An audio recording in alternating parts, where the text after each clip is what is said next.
Hello, everyone, and welcome to the UnX News Radio podcast, your news source for all things unexplained.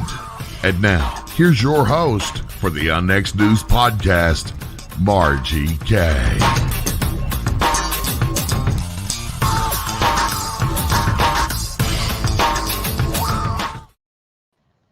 Hello, everyone. I'm Margie Kay, owner of the KUNX Digital Broadcasting Network and host of the UnX News Show, produced by Race Hobbs in Studio B in Van Buren, Arkansas.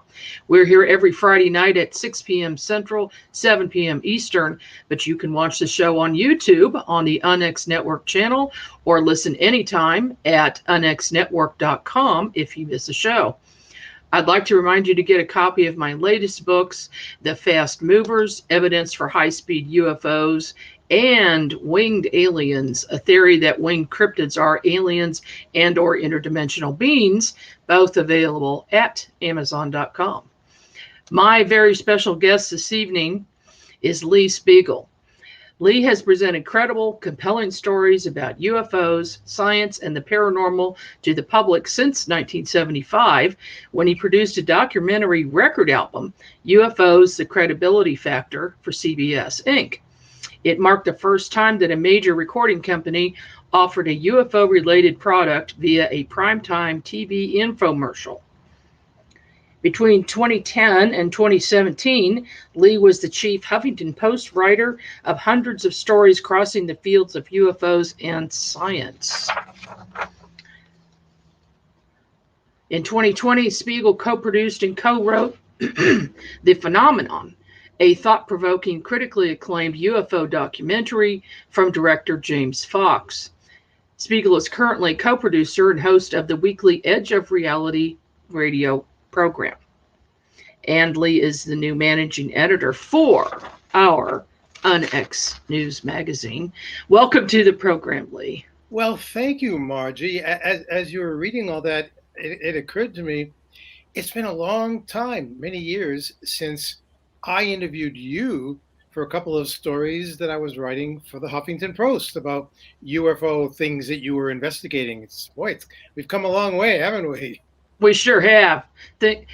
Things have been rolling along since then. Yeah. And you interviewed me about UFO cases in the Kansas City area. Yeah. We had some big flaps here. So, and I appreciate that. And yeah, that was big news when Lee Speigel writes an article about something. Well, thank you. I'm just a conveyor of information. If I see something that grabs my attention, and if I think a lot of people would like to know more about it, then I'll get on it and put it into any form that I can, whether it's on radio or in print, and just get it out there for people and let them, make what of it that they want that can either give them more information about the overall topic or just give them something interesting to talk about around the water cooler at the office when people start going back to the office.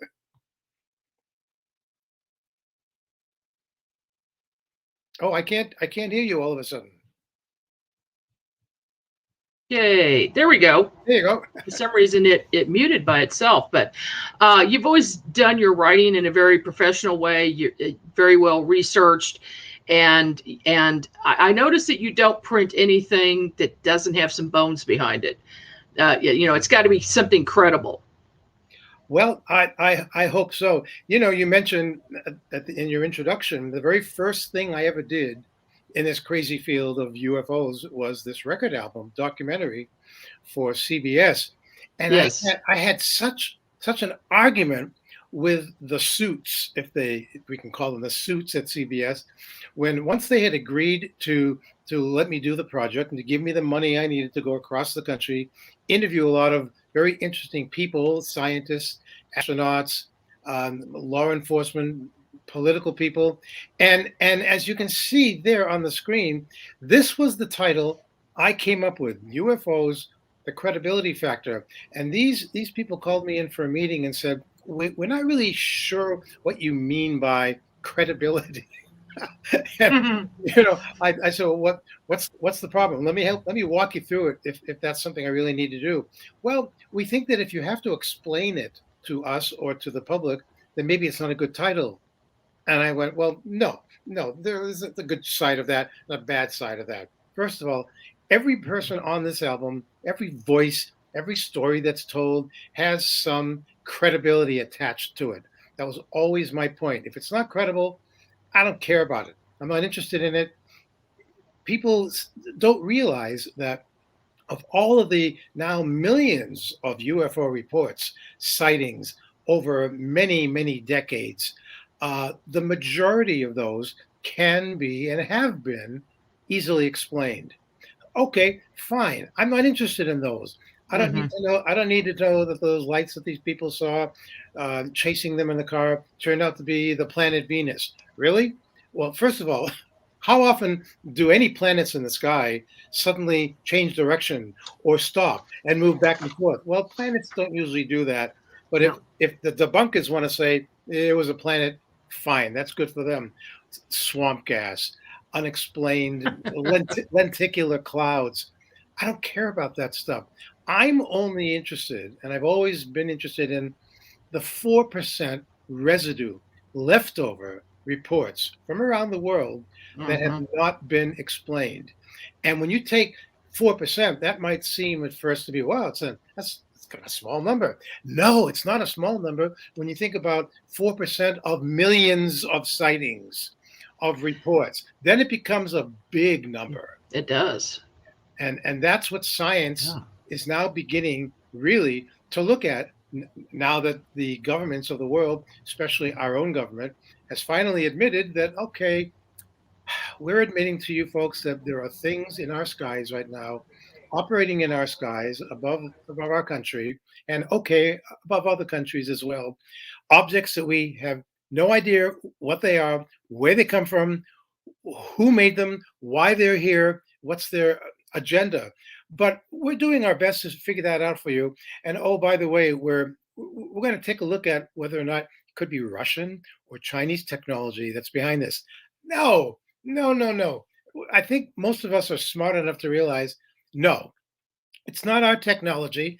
It's no one's technology. And I say to people, who had this technology in 1947, for example, when the Air Force, the Air Material Command, was starting up something that would eventually become Project Blue Book with the Air Force? Because back then, our best fighter pilots and fighters themselves, the jets, couldn't get near these objects, couldn't outperform them, outmaneuver them.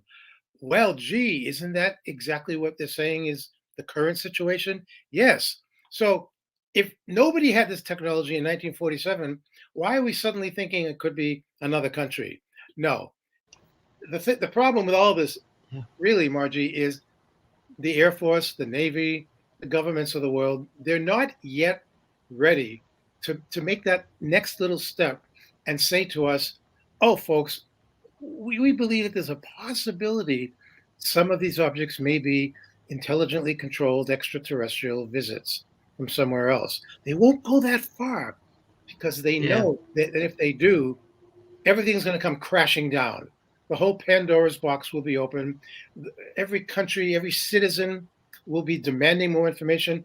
You know what? Not every citizen, because I believe these days that not a lot of people care about this, as you might think. I believe that people don't want their lives to be upended. You know, people are very. Look at what COVID has done. COVID has upended everyone's lives. That would certainly do it as well. Yeah. That would be more stress on the public and something else. I mean, people just want to, like you said, live their lives, go about their, their work and their shopping and their, go home and have a nice dinner and watch TV. That's their life. They don't want something else that's a major deal to disrupt that. Yeah. And so all the people who don't have this kind of a life of having a family and a job and meals on the table every night. There are people who don't have these luxuries that many people have. And the people who don't have it, they don't really care about if we're being visited by anyone else. We have to keep in mind that I guess the leaders of our countries feel that they give us information that apparently they feel will work for us. Let's give the public a little bit at a time. Let's be a little transparent, but let's at least stop lying to them. They haven't gotten completely to that point. Have you noticed?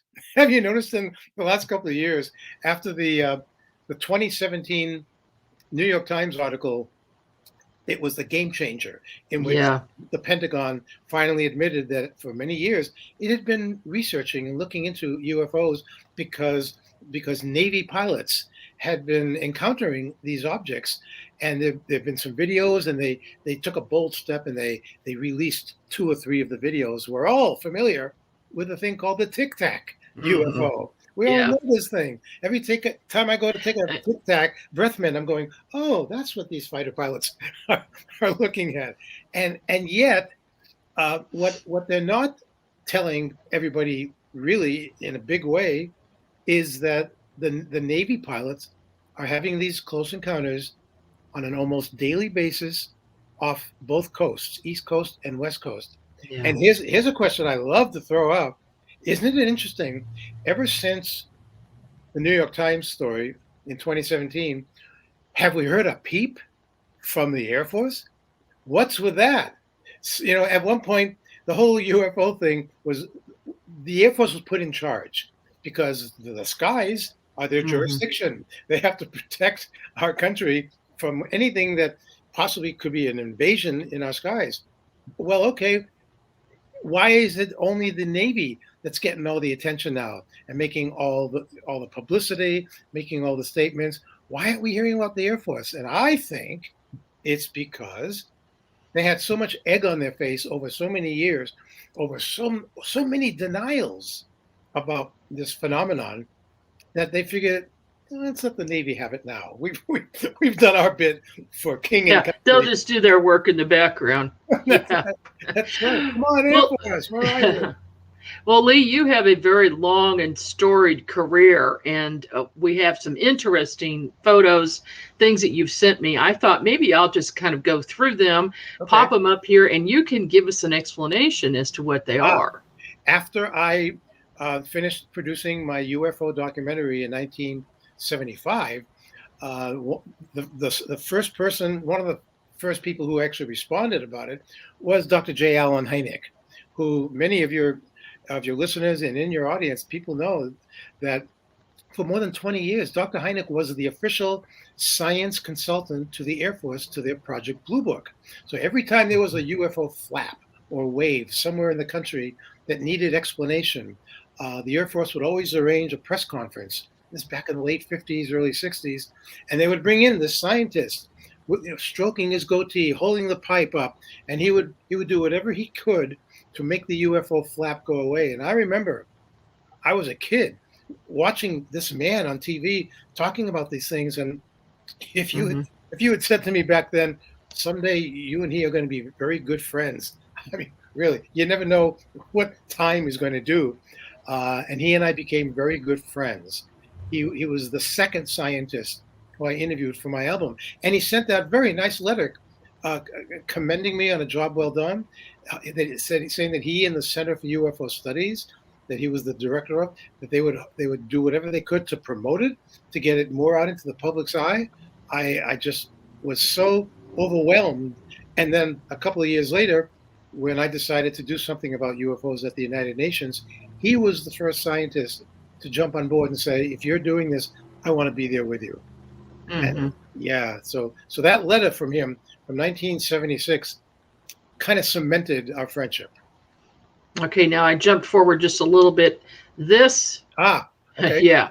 What's going on here? What's going on here is once I got the official okay from the country of Grenada that they were going to sponsor my presentation at the United Nations, the Secretary General, Kurt Waldheim, who is sitting at the very end of the table under the United Nations logo, they called the Prime Minister of Grenada, Sir Eric Gary, and myself, and other people that I wanted to be there at a closed-door meeting to tell the Secretary General what was our plan, what were we going to do later that year at the UN. And I brought so many interesting people together from that picture, beginning on the left, and then moving clockwise. Right there was one of the America's first astronauts, Gordon Cooper.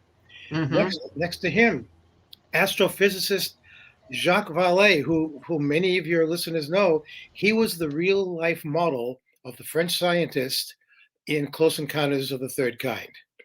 Next to him, Dr. Claude Poher, who had just been put in charge of the official French government UFO investigation organization. Next to Dr. Poher, Dr. J. Allen Heineck, who I just talked about from Project Blue Book days. Next to him, going around the table, there's the Prime Minister and leader of Grenada, and then moving clockwise again, the Secretary General. And then next to him, you can almost kind of see him from the Special Political Committee of the UN, Morton Gleisner. In front of him, the guy with all the hair, looking very much like Bigfoot. That would be yours truly. And looking across the table, Jacques and I used to go back and forth saying, well, who's having a better hair day back in those days? Next to me was a very excellent researcher, UFO researcher, Leonard Stringfield. And next to him, first person here, University of Colorado psychologist David Saunders, who was a member of the famous Condon Committee back in the 60s that pretty much debunked all UFOs. But when he started realizing that the results, the conclusions of that official committee had already been predetermined before they even looked at a single sighting or report, right? He went rogue and said, "This is all crap. No, this is not the way you do an actual investigation." And he was summarily taken down, kicked off, said bye-bye from the other members of it. And he's one of the heroes of the whole UFO movement going back to the late 50s and early 60s. That picture, just showing all those people sitting around that table, it's a picture that I like to use as like a calling card. Here are people who came together, and with the blessings of the Secretary General of the United Nations, you guys want to do a presentation? Do it, but be careful what you wish for, because we're all going to be watching you. Mm-hmm. Here's another. And on the day of the presentation back in November of 1978, the presentation was divided into two parts. There was a morning session and an afternoon session. In between the two sessions, we had a press conference there at the UN. And at the top picture, you can see the Rogues Gallery. All the way to the far left is nuclear physicist Stanton Friedman. Again, yours truly with all the hair next to him. Mm-hmm. Next to me is the Grenada Minister of Education, Mr. Wellington Friday. Next to him at the center was Sir Eric Gary, the leader. And next to him, holding the pipe, Dr. J. Allen Heineck. Next to him, Jacques Vallée. And next to Jacques, one of my other speakers there was Lieutenant Colonel Larry Coyne, who was the commander of a 4-man Army helicopter that nearly collided with a UFO over Ohio in 1973. It was an amazing, and still is, an amazing unexplained story for all time. And he wanted to come to the UN to tell his story to the nations of the world. And there we all were together. It was just amazing to be there. How was that received? Well, these presentations. When the presentation was over and the resolution was presented to the United Nations, basically what we were looking for was we wanted the UN to create some kind of an international committee that would gather and share UFO-related information from country to country to country.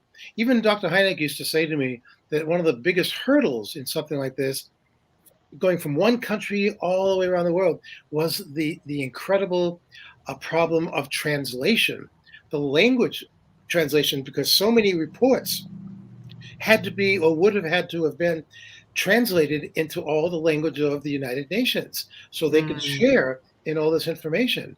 It was a huge task, but we all still felt that if there were enough people, countries, leaders who wanted this, it could be done.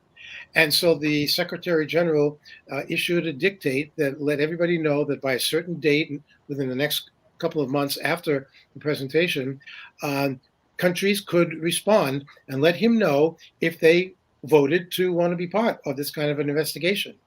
And we just waited. We held our breath. And not long after our presentation, talk about is this a synchronicity? Is it a coincidence? But the news came out that the country of Grenada was overthrown in a political coup, and Sir Eric Gehry was basically banished from Grenada. Yeah, I find that a strange coincidence. Yeah, and it happened rather quickly, and a whole new regime took over, and so obviously with the leader of Grenada and his crusade for UFOs kind of going away, the resolution went to sleep. But it hasn't been forgotten, and it still could be reopened if somebody else came along and decided to pick up where we left it. Maybe UFOs at the United Nations Part 2. I've actually talked with Jacques Vallée about the possibility, and he would love to do it again all these years later. So it's like, you look at the timeline of things, Margie, and so after we got used to knowing that, well, the UFO thing right now doesn't seem like it's going to happen at the UN, not that much long after, I was sitting at home watching the nightly news, and here was a news report that said, today, under President Ronald Reagan, American troops swarmed in and invaded Grenada today. And I was sitting there going, what was that? We did what? And it suddenly dawned on me, I had this moment of, this must be my fault. I couldn't have been the real cause of all of this, all the different steps. And I said to my friends, my family, I said, I'm never leaving my apartment again. Oh no, I can't show my face out on the streets. And people said, no, this is not your fault. Get over it. And so I did. But boy, what a feeling that first we did the presentation, then Gehry was ousted, then we invaded Grenada. Like, really, how far do you take coincidence? Amazing. Yeah. I don't believe in coincidences. Now, this picture I'm going to pull up. Okay. This has got to have a story behind it. That's 1975. Yes.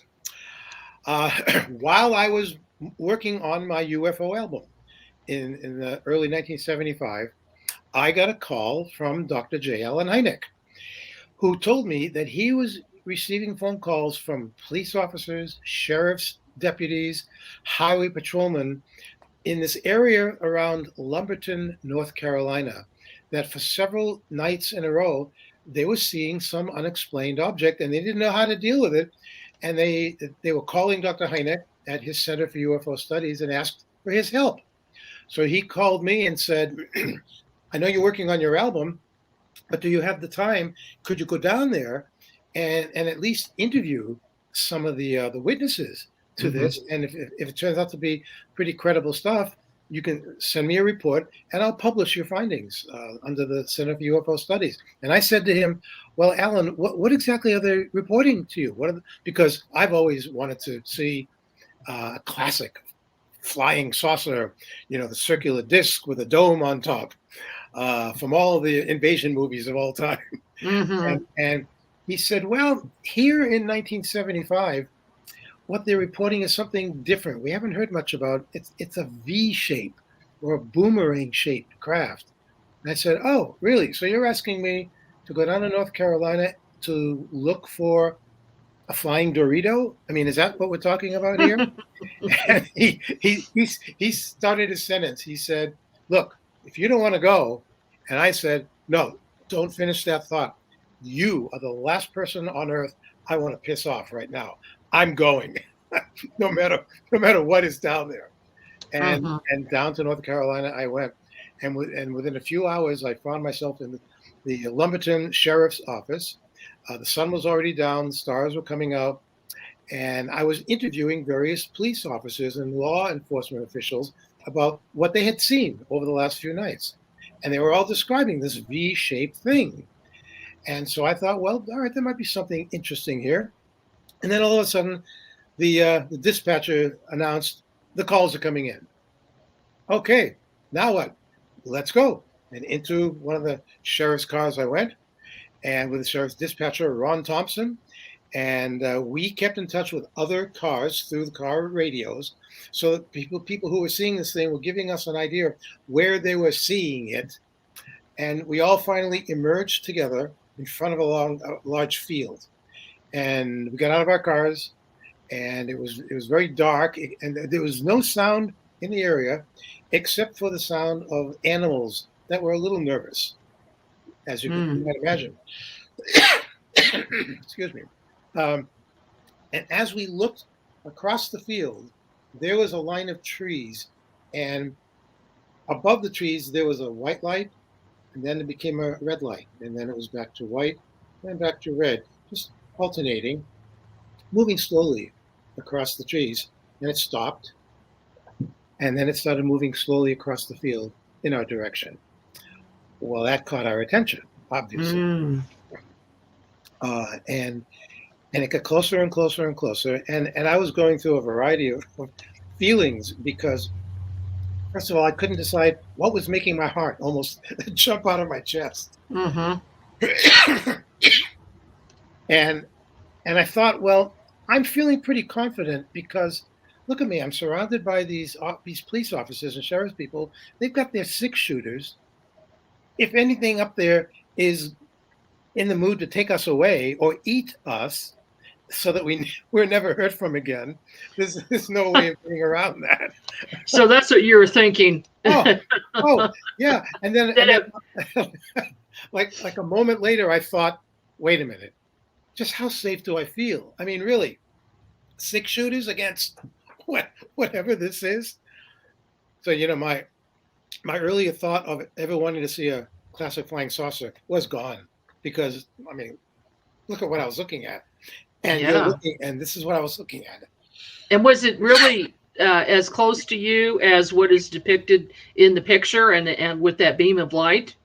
Yeah, I mean, that's exactly what it looked like. And it was only when it was that close to us, Margie, that because of those rows of red lights and white lights, we could then see from the reflection off of them, we could then see, oh, it's a V shape. It's a boomerang shape. That's how we finally knew what it looked like. And it had that taller, brighter light at the top of it. And we just watched it, and we all realized it's making no sound, not even a hum. It's just quietly sitting there directly above us, like it knew exactly where we were. And as we watched it, all of a sudden, this light came out of the top of it and shined right down to the ground, right in front of where we were standing. And it was like, whoa, now that was unexpected. And that's kind of special. The light, the beam itself was only on the ground maybe 2-3 seconds at the most before it went back up. The whole thing turned an amber color above us. It turned very slowly, about 45 degrees, and then it moved off into another direction, as if it was saying, I'm done screwing around with you guys. I'm going to find someone else to play with now. And it did. We all got into the cars and kept in touch with each other. And all along the way, I found different law enforcement people who had just had an encounter with the thing. And so we stopped. And I had my tape recorder with me, and I was recording interviews, getting everything that Dr. Heineck had sent me down there to do, was to do these interviews. And one interview was with the police chief, Gary Moore, from one of the local counties. And he was sitting in his car, and I walked up to him. He knew I was coming from hearing about it on the car radio, and I introduced myself. And I said, I understand you had a little excitement around here, Chief. He said, yeah, I was just sitting here eating my dinner, and all of a sudden, the whole inside of the car was lit up. This big bright light was shining inside the car. And I said, well, what did you do? He said, well, I just kind of turned my head and looked up, and there was this thing parked. And that was his word. It was parked in the sky above my car. And I said, wow, did anything else happen? He said, yeah. I got out of the car. I went over to my trunk, pulled out our official, for emergency use only, police lantern. And I aimed it up at the thing, and I blinked. And it blinked back at me. Ah, okay. And did anything else happen? Well, yeah, I blinked twice, and it blinked twice back at me. So, wow. Oh. I said, and could anything else have happened? He said, no, the thing just was done with me and it flew off somewhere else. So then we found two police officers not far away, and they were standing outside of their patrol car.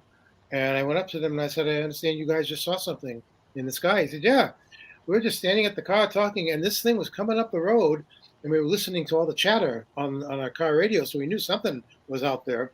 And it came forward and forward, it was moving really fast toward us, and without stopping even on a dime, it just kind of came up to us, boom, and did a 90-degree angle fast turn without stopping. And they said, if there was anything living on board that thing, what could survive that kind of a quick stop? The G-forces themselves would have crushed anybody, and it went off. So I got a lot of interesting interviews, and Dr. Heineck eventually published that story. What we didn't know at the time, Margie, was that whole incident was later to appear in a book in 2013. David Marler wrote a book called Triangular UFOs, an Estimate of the Situation. And he included the story of the North Carolina event that we had. And he said that after a lot of investigation, it turned out that what we went through, our little close encounter, was the first multiple witness, well-documented case of a triangular UFO incident in America. Oh, we didn't know this. We didn't know this at the time. We learned it years later.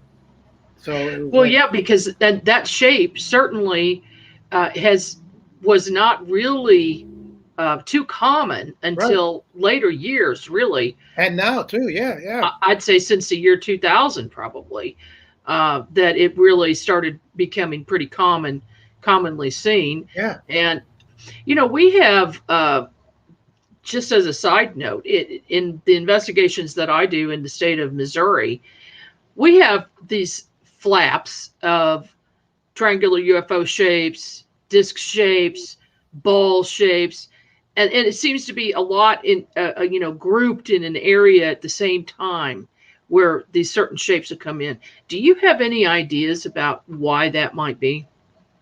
I don't know. It's when people say to me, why do you think UFOs are here? Why do they have different shapes? Why do they do certain things? And all I can say is we don't know what their purpose is. We just don't know. What the shapes are. Do the shapes mean anything? Is one shape considered more of a fast scooter type, Edsel kind of old car? We don't know if the shapes mean something different. But I will tell you this, that one of the documents that Dr. Heineck and I put together that we gave out at the United Nations to the countries and to the media there, Dr. Heineck gave me a document that he had procured when he was still working on Project Blue Book.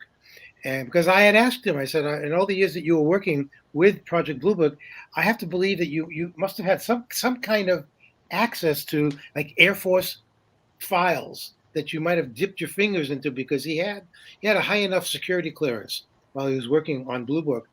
And we've been gathering a lot of nice documents here, Alan, but I'm hoping that you have something that I would consider a smoking gun in this topic. Mm-hmm. And he walked over to his filing cabinet, reached in, pulled out this manila envelope, and as he handed it to me, he said, I don't know if you would consider this a smoking gun, but if you like what's in this envelope, I'll give you permission, and you can make some copies of it, and we'll give it out at the UN presentation later this year. And so I had no idea what I was in store for. I opened up this thing, and I'm looking at what was a long chapter, a 14-page chapter from a book from 1968, and I believe I even sent this to you. But the book was called Introductory Space Science, Volume 2, 1968, Department of Physics, United States Air Force. And I'm looking at Chapter 33. Unidentified flying objects.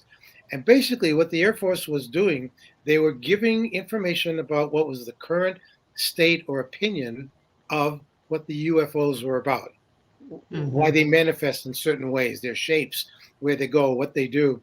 And this material was for cadet eyes only. It was never published to the public. It was never revealed until years later, after a thing came into being called the internet. We didn't have an internet in 1968 that could be used for any kind of investigation or research. And so if you've got a couple of minutes, if you'd like, can I read you a couple of passages from this passage? Oh, please do. Okay. Again, this is what the physics department was telling the cadets as they were reading this. And it goes a little like this. The most stimulating theory for us is that the UFOs are material objects which are either manned or remote controlled by beings who are alien to this planet. There is some evidence supporting this viewpoint. From available information, the UFO phenomenon appears to have been global in nature for almost 50,000 years. This leaves us with the unpleasant possibility of alien visitors to our planet, or at least of alien-controlled UFOs. However, the data are not well correlated, and what questionable data there are suggests the existence of at least 3 and maybe 4 different groups of aliens, possibly at different stages of development. This, too, is difficult to accept. It implies the existence of intelligent life on a majority of the planets in our solar system, or a surprisingly strong interest in Earth by members of other solar systems. One has the feeling that this phenomenon deserves some sort of valid scientific investigation, even if it is at a low-level effort. Duh. I put the duh in there. Yeah. Because when the Air Force, first of all, the timeline, I'm very interested in timeline of things. Okay, this was in 1968 that this information was given to the cadets. Under a year later, well, less than a year later, the Air Force came in, pulled this chapter, revised it, and then republished it with a lot of the stuff not there anymore in the revised version. And then shortly after that, in 1969, within the same year, the Air Force decided we're saying goodbye to Project Blue Book. Mm-hmm. And the reasons that they gave for closing Project Blue Book after decades of investigation was, number one, all the 20,000, number one, over 12,000 reports that we've looked at and researched, we found no indication of anything about this subject that would be of any interest to science. Duh, again. Okay. No interest whatsoever. Right. And then number two, after studying 12,000 reports of UFOs, there's nothing that we've seen that would indicate any possibility of an extreme higher technology superior to what we have now. Duh. And the final duh, number three, we're closing Project Blue Book because after 12,000 reports, we see nothing that indicates that any of these could possibly be of extraterrestrial origin. Right. Duh. Right. And then they're out of it, and then MUFON is formed in 1969 in St. Louis, Missouri, as the Midwest UFO Network, and then subsequently changed to the Mutual UFO Network and changed states for the headquarters. So the founders were connected to government agencies.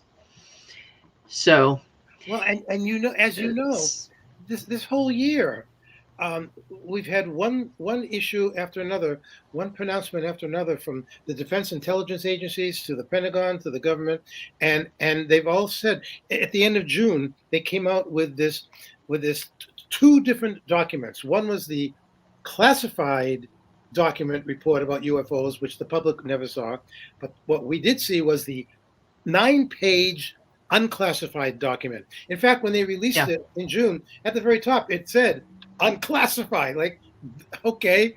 And at least in that document, they did finally say there are objects operating in our skies that we don't know anything about. And then they go on to say that we really think that there should be a very widespread, important scientific investigation of this. Well, where the hell were they in 1969 when they closed Project Blue Book, when there was no scientific investigation? The powers that be, I guess they don't believe that the public can remember things like that. They think that certain things are said, and then we go about our daily business until the next thing erupts that makes us a little more interested, until they sweep it under the rug again. It's this cat and mouse game that I've always hated, but it's like they can't have it both ways, Margie. They just can't, but they seem to think that they can. Somehow they managed to do it. Yeah. Okay. Let's go on. Yes. This looks very interesting. Yes. This, when I was at NBC, among the things that I was able to do, and I just really enjoyed it, was I got to interview a lot of very interesting people for my radio reports. And one of them was Isaac Asimov, the great science and science fiction writer. And he had a new product out called Isaac Asimov's, it was a Trivial Pursuit. It's called Super Quiz. That was his own version of a Trivial Pursuit game. And his company asked me if I would come down to the bookstore where he was signing autographs and trying to sell it. And then he would do an interview for my radio show. And I said, sure, I'd love to meet Isaac Asimov. And that was just me coming down there, posing with him. And it was the only time we ever met, but I did get him to do an interview. And I had a lot of interviews like that from people who I wanted to meet, but he was one of the science writer greats at the time. Yes, indeed. Oh, this one, close to my heart. I grew up in Concord, New Hampshire. Our first man in space, Alan Shepard, grew up a few miles from Concord, New Hampshire. I believe that he was in the town of Derry before he became an astronaut, one of the first. And wow. And he was our first man in space. And then later, he was one of the men to go to the moon. And he took with him, I don't know if the public knew he was going to do this, but among the things that he took to the moon was a golf club and some golf balls. And there are videos that show him on the moon hitting the ball to see just how far it would go in that non-gravity situation. I imagine it would be gone. Very gone. Yeah. And we met, and I have a picture that I took of him after his first venture into suborbital space above Earth. He came to Concord, New Hampshire. That's where I was growing up. And he came to the State House there, and the big crowds. And I took a black and white picture of him standing, waving at the crowd. It's like with the thing with Allen Heineck, I couldn't have known back then when I was taking a little picture of this hero who had come back from space. I couldn't have known that years later I was going to be sharing a beer with him in Houston, Texas, and discussing growing up in Concord, New Hampshire. That's fun. Did he ever mention that did he ever see anything unexplained? No, and I asked him about that, and he said that there were many astronauts who saw things, especially en route to and back from the moon. But those things were determined to be pieces of spaceships that had dropped off on the way to the moon, that they weren't needed anymore. And they were still just kind of out there floating around. The only astronaut that had come forward was astronaut Colonel Jim McDivitt, who was in one of the first orbital missions above Earth, and his partner Ed White was asleep at the time, and McDivitt was looking out the windows, and he noticed something odd floating not too far from the capsule. So he grabbed one of his cameras that were floating right there in the spacecraft in front of him, and he just pulled it in and started taking pictures of this thing. He said it looked like, the way he imagined it, it looked like a pencil sticking out of a beer can or a soda can. So here's the can with a little pencil sticking out of it. He said he had no idea what it was, and he took a few pictures of it and didn't think anything more of it. When they got back to Earth, all the films that they had taken of Earth and things in Earth orbit.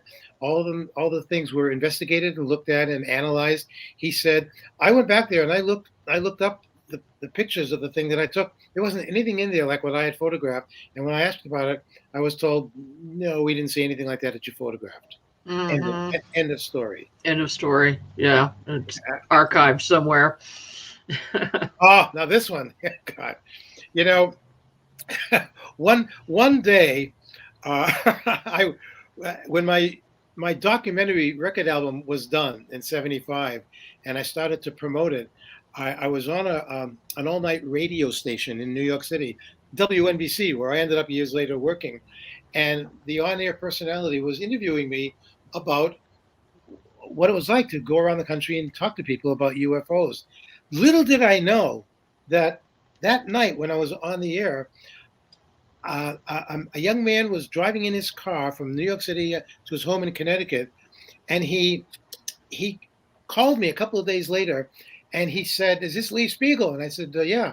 He said, and I can't do the accent. But he said, "My name is Robin Leach, and I'm a reporter at the time. I'm a reporter for the National Enquirer. Perhaps you've heard of the National Enquirer." And I said, "Yeah, I know who they are, and I know your name too, Mr. Leach. Well, I was driving to my home, and I heard you talking about UFOs, and I think there's a story in you. Do you mind if I come to your home and do an interview with you?" And I said, "Yeah, you got a cool voice. Come on over." And he did. And that's how I met Robin Leach. And it was the beginning of a 42-year friendship. Well, that's nice. Because he then later went on, as we all know, to become the face and the voice of lifestyles of the rich and famous. Yes, yes, indeed. And so when I was now working at Huffington Post, HuffPost knew that I was friends with Robin. And at this point, he was living in Las Vegas, and he was the biggest celebrity interviewer in Vegas. Anybody who was anybody would want to be interviewed by Robin at this point in his life. So he agreed to come on, and he did a video interview with me. And that picture that you've got there is just one moment from me talking to Robin Leach. He was an amazing individual, and so sorry when he passed away a couple of years ago. But we miss him and lifestyles. And he's been so imitated by so many people over the years. Yes, that's true. How about this? I know you like this picture. I love this picture. These are MIBs, is what it looks like to me. Well, you notice you got the names of those MIBs. Yeah, Agent L and Agent G. Well, excuse me. I guess the date on this was probably in 2012. The National Atomic Testing Museum, which was still is an official. It's only a handful of museums in the country that can be considered official national museums. This was one of them in Las Vegas. Always proud to say that they were in association with the Smithsonian Institution, and so they were putting together a very interesting exhibit called Area 51: Myth or Reality, and because the museum itself, basically it was an homage. The whole museum was an homage to everything about the American military, everything about the American. It was an homage about everything involved with the American military leading up to the atomic blast, the first nuclear weapons. And they had all these incredible exhibits of paraphernalia and things that led to the bombs. And a very interesting museum. But the director of the museum and the CEO, Alan Palmer, wanted to make sure that the public really wanted to come to this museum and see what was in there, because a lot of people might not have cared about that. And Alan himself, good friend now, he had the distinction of being one of the few pilots to be a jet fighter pilot for both the Air Force and the Navy. He was running this museum, decided to do this museum exhibit. And on the day that they were going to open it to the press, I was there from New York to write a story about it. And when I walked into the lobby, that's when I first met George Knapp. And I asked him, he was holding a cardboard box, and I said, "What's in your box?" He said, I'm donating a lot of things from my collection, things that were given to me by scientists in Russia when I was there after a UFO crash happened, and they gave me some of the materials from the crash, and I'm donating them to this exhibit.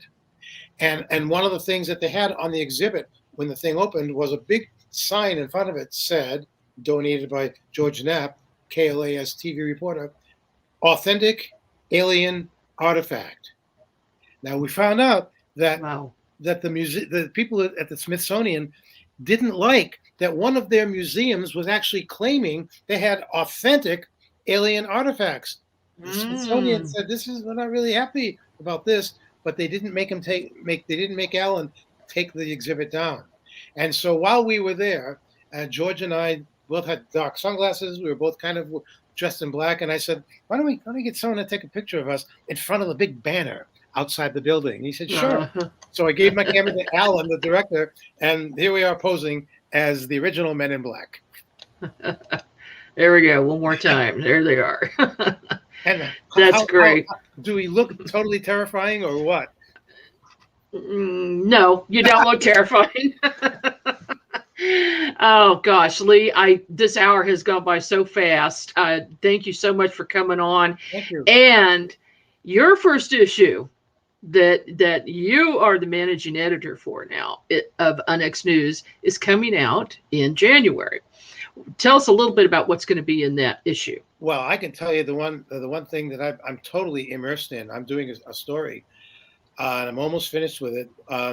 I originally was, and this was your idea. You said you'd like to have something in the issue about Sasquatch or Bigfoot, and I thought, well, I haven't really done much about that recently, and I started digging around, and I came up with something just recently that most people have seen the 1967 film that shows from Northern California, that shows that famous film of a creature walking from left to right, and it turns to kind of look at the camera, and then it keeps walking. We've all seen it. That image has been on coffee cups and T-shirts everywhere. But for 54 years, it's been a scratchy, grainy, dirty film. And just recently, a computer scientist has come up with a brand new technique to restore films like that. And I just saw that film for the first time about a week ago, and I went, whoa, wait a minute. Now there's the focus of this story, because the history, and it was on the History Channel. History Channel hasn't really done a lot to promote it, and I'm going to link all of our readers of the January issue. I'm going to link them directly to this episode of a TV show called The Proof Is Out There. And when they see the difference between the old Bigfoot film and this new one, you're going to go, whoa, are you kidding me? It's like, it's going to dispel all the theories, I think, that this was a guy in a gorilla costume. Throw out the gorilla costume theory, really. We'll see. Well, that's just fantastic. It's amazing what technology can do now. And hopefully, as you and I were speaking earlier, they'll be able to take some of those old grainy UFO photos and enhance those and make it much easier to see. Well, Lee, we're out of time for today. I hope you'll come back again on the program sometime soon. I would love to. Thank you. Thank you so much. This is Margie Kay, and you're listening to UnX News. We'll see you here again next week. You've been listening to the UnX News Podcast with Margie Kay. Any rebroadcast or duplication of this program or its content without express written permission from UnX Media or Margie Kay herself is strictly prohibited. The UnX News Podcast, in direct cooperation with the internet website unxmedia.com.